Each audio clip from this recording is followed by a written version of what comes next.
तो मन की बात थकी वडाप्रधान मोदी संबोधन કરી રહ્યા છે સીધા જઈશું। जिन्होंने संगीत की दुनिया को समृद्ध किया है। कौन होगा जिसको संगीत पसंद न हो? हर किसी की संगीत की पसंद अलग अलग हो सकती है, लेकिन संगीत हर किसी के जीवन का हिस्सा होता है। इस बार पद्म पुरस्कार पाने वालों में वो लोग हैं जो संतूर, बमहुम, द्वितारा जैसे हमारे पारंपरिक वाद्य यंत्र की धुन बिखेरने में महारत रखते हैं।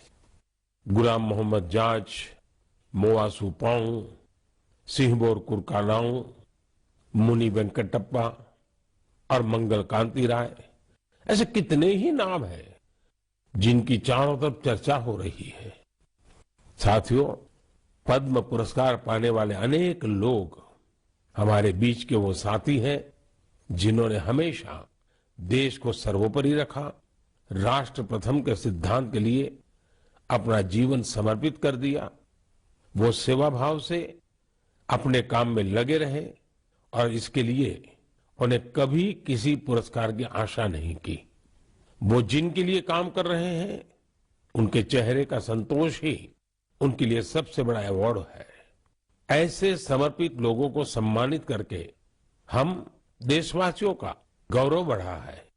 मैं सभी पद्म पुरस्कार विजेताओं के नाम भले ही यहां नहीं ले पाऊं, लेकिन आपसे मेरा आग्रह जरूर है कि आप पद्म पुरस्कार पाने वाले इन महानुभावों के प्रेरक जीवन के विषय में विस्तार से जानें और औरों को भी बताएं। साथियों, आज जब हम आजादी के अमृत महोत्सव के दौरान गणतंत्र दिवस की चर्चा कर रहे हैं, तो मैं यहाँ एक दिलचस्प किताब का भी जिक्र करूंगा।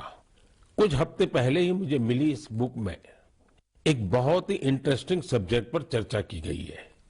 इस बुक का नाम India the mother of democracy है और इसमें कई बेहतरीन एसेज है।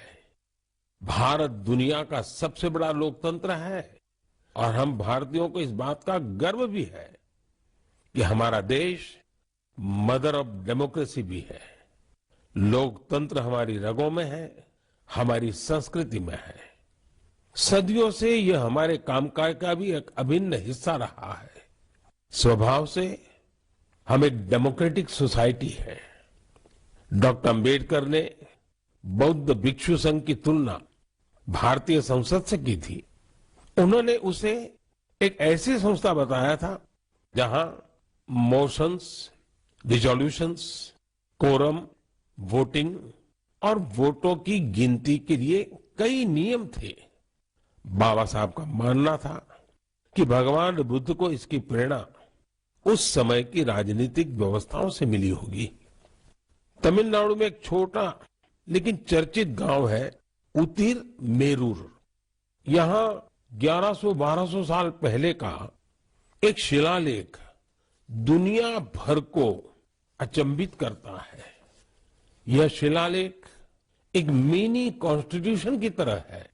इसमें विस्तार से बताया गया है कि ग्राम सभा का संचालन कैसे होना चाहिए और उसके सदस्यों के चयन की प्रक्रिया क्या हो। हमारे देश के इतिहास में डेमोक्रेटिक वैल्यूज का एक और उदाहरण है 12वीं सदी के भगवान बसवेश्वर का अनुभव मंडपम।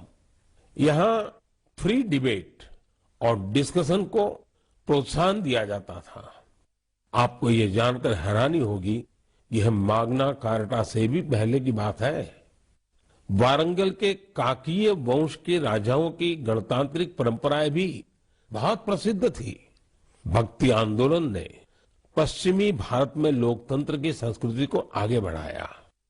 बुक में सिख पंथ की लोकतांत्रिक भावना पर भी एक लेख को शामिल किया गया है, जो गुरु नानक देव जी के सर्वसम्मति से लिए गए निर्णयों पर प्रकाश डालता है। मध्य भारत की उरांव और मुंडा जनजातियों में कम्युनिटी ड्रिवन और कॉन्सेंसस ड्रिवन डिसीजन पर भी इस किताब में अच्छी जानकारी है। आप इस किताब को पढ़ने के बाद महसूस करेंगे कि कैसे देश के हर हिस्से में सदियों से लोकतंत्र की भावना प्रवाहित होती रही है। मदर ऑफ डेमोक्रेसी के रूप में हमें निरंतर इस विषय का गहन चिंतन भी करना चाहिए, चर्चा भी करना चाहिए और दुनिया को अवगत भी कराना चाहिए। इससे देश में लोकतंत्र की भावना और प्रगाढ़ होगी। मेरे प्यारे देशवासियों, अगर मैं आपसे पूछूं कि योग दिवस और हमारे विभिन्न तरह के मोटे अनाजों मिलेट्स में क्या कॉमन है, तो आप सोचेंगे ये भी क्या तुलना हुई। अगर मैं आपसे कहूं कि दोनों में काफी कुछ कॉमन है तो आप हैरान हो जाएंगे। दरअसल संयुक्त राष्ट्र ने इंटरनेशनल योगा डे और इंटरनेशनल ईयर ऑफ मिलेट्स दोनों का ही निर्णय भारत के प्रस्ताव के बाद लिया है। दूसरी बात ये कि योग भी स्वास्थ्य से जुड़ा है और मिलेट्स भी सेहत में महत्वपूर्ण भूमिका निभाता है। तीसरी बात और महत्वपूर्ण है, दोनों ही अभियानों में जन भागीदारी की वजह से क्रांति आ रही है। जिस तरह लोगों ने व्यापक स्तर पर सक्रिय भागीदारी करके योग और फिटनेस को अपने जीवन का हिस्सा बनाया है, उसी तरह मिलेट्स को भी लोग बड़े पैमाने पर अपना रहे हैं। लोग अब मिलेट्स को अपने खान पान का हिस्सा बना रहे हैं। इस बदलाव का बहुत बड़ा प्रभाव भी दिख रहा है। इससे एक तरफ वो छोटे किसान बहुत उत्साहित हैं जो पारंपरिक रूप से मिलेट्स का उत्पादन करते थे। वो इस बात से बहुत खुश है कि दुनिया अब मिलेट्स का महत्व समझने लगी है। दूसरी तरफ एफपीओ और एंटरप्रेन्योर्स ने मिलेट्स को बाजार तक पहुंचाने और उसे लोगों तक उपलब्ध कराने के प्रयास शुरू कर दिए हैं। आंध्र प्रदेश के नांदयाल जिले के रहने वाले केवी रामा सुब्बा रेड्डी जी ने मिलेट्स के लिए अच्छी खासी सैलरी वाली नौकरी छोड़ दी। मां के हाथों से बने मिलेट्स के पकवानों का स्वाद कुछ ऐसा रचा बसा था कि इन्होंने अपने गांव में बाजरे की प्रोसेसिंग यूनिट ही शुरू कर दी। सुब्बा रेड्डी जी लोगों को बाजरे के फायदे भी बताते हैं और उसे आसानी से उपलब्ध भी कराते हैं। महाराष्ट्र में अलीबाग के पास केनाड गांव की रहने वाली शर्मिला ओसवाल जी पिछले 20 साल से मिलेट्स की पैदावार में यूनिक तरीके से योगदान दे रही है। वो किसानों को स्मार्ट एग्रीकल्चर की ट्रेनिंग दे रही है। उनके प्रयासों से न सिर्फ मिलेट्स की उपज बढ़ी है, बल्कि किसानों की आय में भी वृद्धि हुई है। अगर आपको छत्तीसगढ़ के रायगढ़ जाने का मौका मिले तो यहाँ के मिलेट्स कैफे जरूर जाइएगा। कुछ ही महीने पहले शुरू हुए इस मिलेट्स कैफे में चीला, डोसा, मोमोज, पिज्जा और मंचूरियन जैसे आइटम खूब पॉपुलर हो रहे हैं। मैं आपसे एक और बात पूछूं, आपने एंटरप्रेन्योर शब्द सुना होगा, लेकिन क्या आपने मिलेटप्रेन्योर सुना है क्या? ओडिशा की मिलेटप्रेन्योर्स आजकल खूब सुर्खियों में है। आदिवासी जिले सुंदरगढ़ की करीब 1,500 महिलाओं का self help group Odisha millets mission से जुड़ा हुआ है।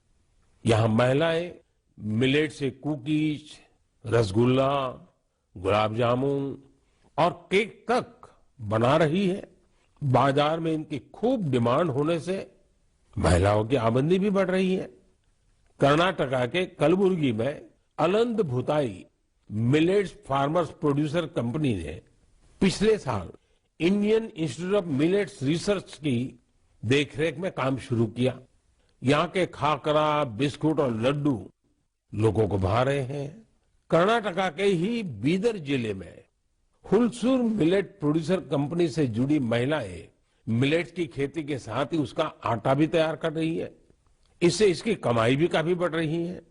प्राकृतिक खेती से जुड़े छत्तीसगढ़ के संदीप शर्मा जी के एफपीओ से आज 12 राज्यों के किसान जुड़े हैं। बिलासपुर का यह एफपीओ 8 प्रकार के मिलेट्स का आटा और उसके व्यंजन बना रहा है। साथियों, आज हिंदुस्तान के कोने कोने में G20 की समिट्स लगातार चल रही है और मुझे खुशी है कि देश के हर कोने में जहां भी G20 की समिट हो रही है, मिलेट से बने पौष्टिक और स्वादिष्ट व्यंजन उसमें शामिल होते हैं। यहाँ बाजार से बनी खिचड़ी, पोहा, खीर और रोटी के साथ ही रागी से बने पायसम, पूड़ी और डोसा जैसे व्यंजन भी परोसे जाते हैं। G20 के सभी वेन्यूज पर मिलेट एग्जीबिशन में मिलेट से बनी हेल्थ ड्रिंक, सीरियल्स और नूडल्स को शोकेस किया गया। दुनिया भर में इंडियन मिशंस भी इनकी लोकप्रियता बढ़ाने के लिए भरपूर प्रयास कर रहे हैं। आप कल्पना कर सकते हैं कि देश का ये प्रयास और दुनिया में बढ़ने वाली मिलेट्स की डिमांड हमारे छोटे किसानों को कितनी ताकत देने वाली है। मुझे देखकर भी अच्छा लगता है कि आज जितने तरह की नई नई चीजें मिलेट से बनने लगी हैं, वो युवा पीढ़ी को भी उतनी ही पसंद आ रही है। इंटरनेशनल ईयर ऑफ मिलेट्स की ऐसी शानदार शुरुआत के लिए और उसको लगातार आगे बढ़ाने के लिए मैं मन की बात के श्रोताओं को भी बधाई देता हूं। मेरे प्यारे देशवासियों, जब आपसे कोई टूरिस्ट हब गोवा की बात करता है तो आपके मन में क्या ख्याल आता है? स्वाभाविक है, गोवा का नाम आते ही सबसे पहले यहाँ की खूबसूरत कोस्टलाइन, बीचेज और पसंदीदा खान पान की बातें ध्यान में आने लगती है। लेकिन गोवा में इस महीने कुछ ऐसा हुआ जो बहुत सुर्खियों में है। आज मन की बात में मैं इसे आप सबके साथ साझा करना चाहता हूं। गोवा में हुआ ये इवेंट है पर्पल फेस्ट। इस फेस्ट को 6 से 8 जनवरी तक पणजी में आयोजित किया गया। दिव्यांग जनों के कल्याण को लेकर यह अपने आप में एक अनूठा प्रयास था। पर्पल फेस्ट कितना बड़ा मौका था, इसका अंदाजा आप सभी इस बात से लगा सकते हैं कि 50,000 से भी ज्यादा हमारे भाई बहन इसमें शामिल हुए।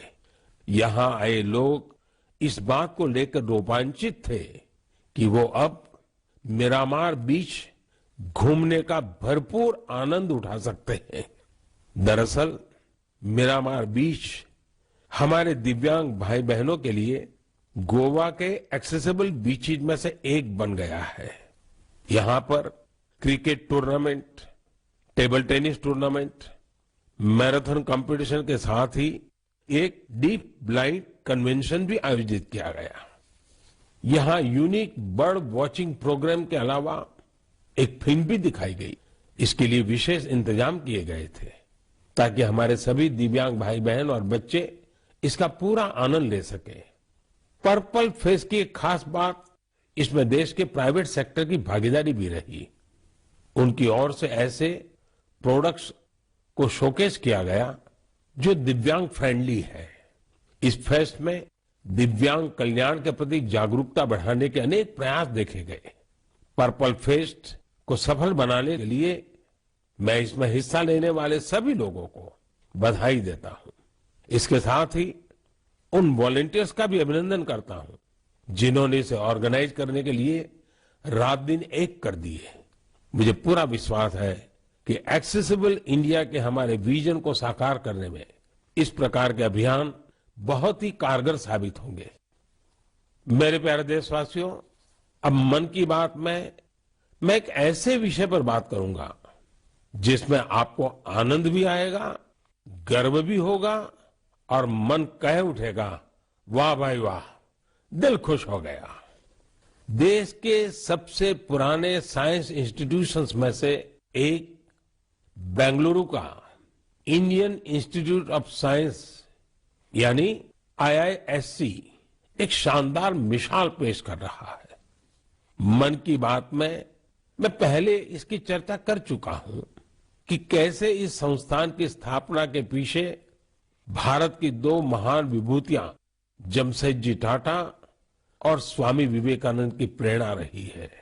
तो आपको और मुझे आनंद और गर्व दिलाने वाली बात यह है कि साल 2022 में इस संस्थान के नाम कुल 145 पेटेंट्स रहे हैं।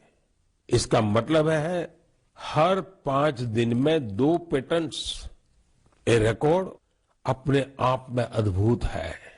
इस सफलता के लिए मैं आईआईएससी की टीम को भी बधाई देना चाहता हूं। साथियों, आज पेटेंट फाइलिंग में भारत की रैंकिंग 7वीं और ट्रेडमार्क्स में 5वीं है। सिर्फ पेटेंट्स की बात करें तो पिछले 5 वर्षों में इसमें करीब 50% की वृद्धि हुई है। ग्लोबल इनोवेशन इंडेक्स में भी भारत की रैंकिंग में जबरदस्त सुधार हुआ है और अब वो 40वें पर आ पहुंची है, जबकि 2015 में भारत ग्लोबल इनोवेशन इंडेक्स में 80 नंबर के भी पीछे था। एक और दिलचस्प बात मैं आपको बताना चाहता हूं। भारत में पिछले 11 वर्षों में पहली बार डोमेस्टिक पेटेंट फाइलिंग की संख्या फॉरेन फाइलिंग से अधिक देखी गई है। ये भारत के बढ़ते हुए वैज्ञानिक सामर्थ्य को भी दिखाता है। साथियों, हम सभी जानते हैं कि 21वीं सदी की ग्लोबल इकोनॉमी में नॉलेज ही सर्वोपरि है। मुझे विश्वास है कि भारत के टेकेड का सपना हमारे इनोवेटर्स और उनके पेटेंट्स के दम पर जरूर पूरा होगा। इससे हम सभी अपने ही देश में तैयार वर्ल्ड क्लास टेक्नोलॉजी और प्रोडक्ट का भरपूर लाभ ले सकेंगे। मेरे प्यारे देशवासियों, नमो ऐप पर मैंने तेलंगाना के इंजीनियर विजय जी की एक पोस्ट देखी। इसमें विजय जी ने ई वेस्ट के बारे में लिखा है। विजय जी का आग्रह है कि मैं मन की बात में इस पर चर्चा करूं। इस कार्यक्रम में पहले भी हमने वेस्ट टू वेल्थ यानी कचरे से कंचन के बारे में बातें की है, लेकिन आइए आज इसी से जुड़ी ई वेस्ट की चर्चा करते हैं। साथियों, आज हर घर में मोबाइल फोन, लैपटॉप, टैबलेट जैसी डिवाइसेस आम हो चली है। देश भर में इनकी संख्या बिलियंस में होगी। आज के लेटेस्ट डिवाइस भविष्य के ई वेस्ट भी होते हैं। जब भी कोई नई डिवाइस खरीदता है या फिर अपनी पुरानी डिवाइस को बदलता है तो यह ध्यान रखना जरूरी हो जाता है कि उसे सही तरीके से डिस्कार्ड किया जाता है या नहीं।